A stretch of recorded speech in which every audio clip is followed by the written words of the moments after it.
नमस्कार. मी प्रतीक पुरी. आरक्षणावरून एक वाद सध्या सुरू आहे राहुल गांधींच्या विधानावरून. म्हणजे जे विधान त्यांनी प्रत्यक्षात केलं नाही ते विधान त्यांनी केलं आहे असं अनेकांचं म्हणणं आहे. भाजप आणि वंचित बहुजन आघाडी आणि त्यांनी त्याविरोधात आता आंदोलन करण्याचे निश्चय केलेला आहे अनेक संघटनांनी. राहुल गांधींनी आरक्षण बंद करा असं म्हटलं अमेरिकन दौऱ्यात असं अनेकांचं म्हणणं आहे. ते विधान चुकीचं आहे असं राहुल गांधींनी स्वतःही सांगितलं आहे. इतरांनी त्याचा खुलासा केलेला आहे. मला त्याविषयी काही बोलायचं नाही कारण की राहुल गांधींनी जे म्हटलं ते साऱ्यांना माहीत आहे. त्याचे व्हिडिओज वगैरे सगळीकडे अवेलेबल आहे. मी दुसरी गोष्ट बोलू इच्छितो. पहिला भाग हा की आरक्षणावर बोलण्याचा मला अधिकार आहे का असा एक साधारणपणे प्रश्न विचारण्याची शक्यता अनेक लोकांकडून असू शकतं. तर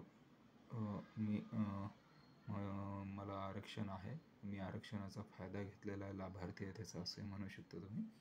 आणि त्यामुळे आणि आरक्षणाचा फायदा घेतल्यानंतर ते आरक्षण मी सोडलं देखील आहे, नाकारलं आहे स्वतःहूनच. कोणी जबरदस्ती केली नाही त्याच्यासाठी कारण की मला ते मान्य नव्हतं. अर्थात हा माझा व्यक्तिगत निर्णय होता. हाच निर्णय इतरांनी घ्यावा अशी माझी काही जबरदस्ती नाही, अशी इच्छाही नाही आहे. प्रत्येकाने आपापला निर्णय घ्यावा. तर हा पहिला भाग झाला की आरक्षणावर बोलू शकतो का? पण असं विचारलं जातं हाच मुळात मोठा काय म्हणूयात ती चिंतेची गोष्ट आहे की ज्या देशामध्ये घटनेने प्रत्येकाला अभिव्यक्तीचं स्वातंत्र्य दिलं आहे, आपलं मत मांडण्याचं स्वातंत्र्य अधिकार आहे, त्या देशातल्या कुठल्याही घटनेसंदर्भात किंवा कोणत्याही देशातील लोकांच्या जगण्याशी संबंधित असलेल्या मुद्द्याबाबत कोणतेही मत व्यक्त करायला प्रत्येक व्यक्ती स्वतंत्र आहे. हे घटनेने दिलेलं स्वातंत्र्य आहे आपल्याला. त्यामुळे असा मुळात प्रश्न विचारणं किंवा असा जाब विचारणं की तुम्हाला बोलण्याचा अधिकार काय, हे मुळात घटनाविरोधी आहे, ते बेकायदेशीर आहे. आणि ते या देशातला एक नागरिक म्हणून जेव्हा तुम्ही असो, मी असो, कोणी असो, त्याच्या नागरिकत्वाच्या अधिकारावर प्रश्नचिन्ह उभं करणारी गोष्ट आहे. त्यामुळे मुळात असं कोणी म्हणू नये की तुम्हाला बोलण्याचा काय अधिकार आहे. प्रत्येकाला बोलण्याचा अधिकार आहे. हां, ही गोष्ट वेगळी आहे की मी जे विचार मांडेल, जे माझं मत असेल ते तुम्हाला मान्य असू शकतं किंवा नसू शकतं. तो तुमचा प्रश्न आहे. तुम्हाला त्याचं स्वातंत्र्य आहे. पण याचा अर्थ कोणाला बोलूच द्यायचा नाही, हे मुळात चुकीचं आहे. हा पहिला भाग. दुसरा भाग, आरक्षण जेव्हा आलं तेव्हा आरक्षण हे काही वर्षांसाठी होतं. काही वर्षानंतर तत्कालीन सरकारने त्याला पुन्हा एक्सटेन्शन दिलं, पुन्हा वाढ केली त्याची आणि ते अजून टिकून आहे. आता 70-75 वर्ष झाले तरी आरक्षण आहे. हे आरक्षण दीर्घकाळासाठी दिलं किंवा असीमित, अमर्यादित काळासाठी दिलं का, तर तसं कधीच म्हटलेलं नाही. घटनेत देखील तसं म्हटलेलं नाही.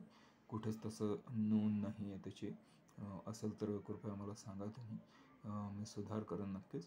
पण कुठलीही गोष्ट दीर्घकाळासाठी नसते. आरक्षण देण्याचा अर्थ असा होता की ज्या लोकांना, जे वंचित घटकांना आहे, सामाजिक न्याय देण्याचा एक आणि समाजामध्ये मुख्य प्रवाहात आणण्यासाठीची ती तरतूद होती.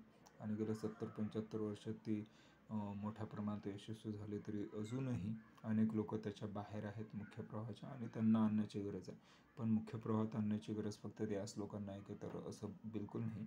ओपन कॅटेगरीमध्ये असे लोक आहेत आणि ज्यांना आरक्षण आहे ते इतर धर्मातील लोक, त्यांचा देखील आपण विचार करणं गरजेचं आहे की त्यांना देखील मुख्य प्रवाहात कसं आणता येईल. त्याच्यासाठी आरक्षणाची सर्वसमावेशकता वाढवता येईल का, हा एक विचार असू शकतो.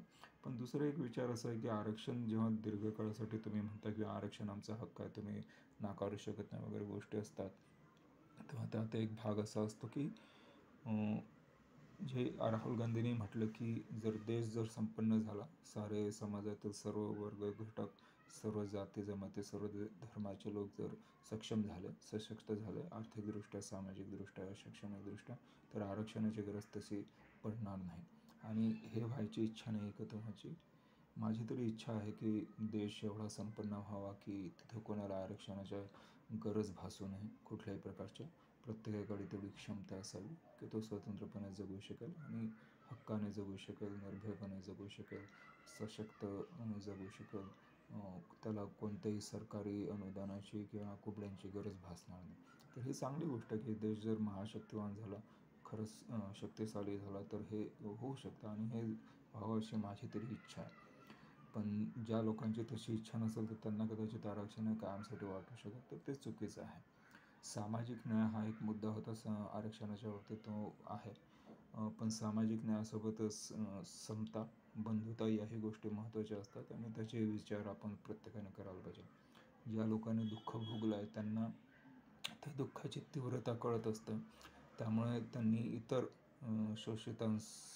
समवेत अत्यंत आत्मीयतेने वागण्याची गरज असते. त्याच्यासाठी पुढाकार घेण्याची गरज असते आणि हे उदाहरण समोर ठेवून ज्यांना आरक्षण मिळालं त्या लोकांनी देखील सहानुभूतीने याचा विचार करण्याची गरज आहे, असं माझं मत आहे.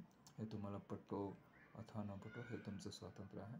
पण या दृष्टीने पण आपण आरक्षणाचा विचार करायला पाहिजे आणि दरवेळेस कोणत्याही गोष्टीवर हमरातुमरीवर येऊन भावना दुखावून घेणं हे चांगली हे लोकशाहीचं लक्षण नाही आणि माणुसकीचं लक्षण नाही. ते साधारण नागरिकत्वाचंही लक्षण नाही. असं करू नका.